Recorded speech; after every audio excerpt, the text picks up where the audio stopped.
مسئلہ یہ پوچھا جاتا ہے کہ خضاب لگانا یہ سنت ہے کہ نہیں ہے، اور کس بندے کو خضاب لگانا جائز ہے اور کس حد تک کون سا خضاب لگانا جائز ہے۔ تو اس میں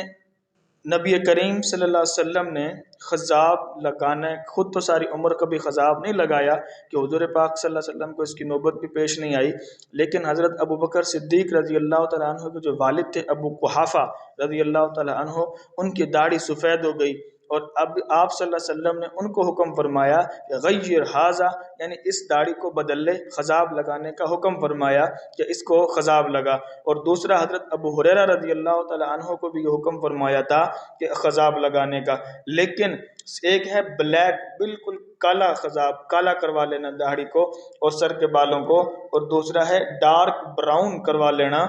اور کالی مہندی استعمال کرنا۔ بالکل کالا کروا لینا عام بندے کے لیے یہ جائز نہیں ہے، یعنی بالکل کالا کروا لینا عام جس طرح ہم لوگ ہوتے ہیں ان کے لیے جائز نہیں ہے۔ بالکل کالا کروانا 3-4 بندوں کے لیے جائز ہے۔ ایک وہ جو مجاہد ہے جو آرمی میں ہے، اس کے لیے کالا خضاب لگانا جائز ہے، اس نے دشمن سے جنگ لڑنی روب کے لیے تاکہ یہ جوان نظر آئے ان کو، تو آرمی اور مجاہدین کو کالا خضاب لگانا جائز ہے، مسئلہ یہی ہے۔ اس کے بعد ایسی عورت جس کے بال سفید ہو گئے ہوں، اور اب اس کے بال سفید ہو گئے ہیں، اب اس کا شوہر بھی ہے تو میاں بیوی ہیں، تو اس صورت میں اب خاتون ہے، بیوی ہے اس کی، تو اس کو بھی اب کالا خضاب لگانا یہ جائز ہے۔ اسی طرح ایسا لڑکا، میاں بیوی ہیں، شادی ہوئی اور سر کے بال سفید ہو گئے یا داڑھی سفید ہو گئی، تو اب اس کو بھی کالا خضاب لگانا یہ جائز ہے۔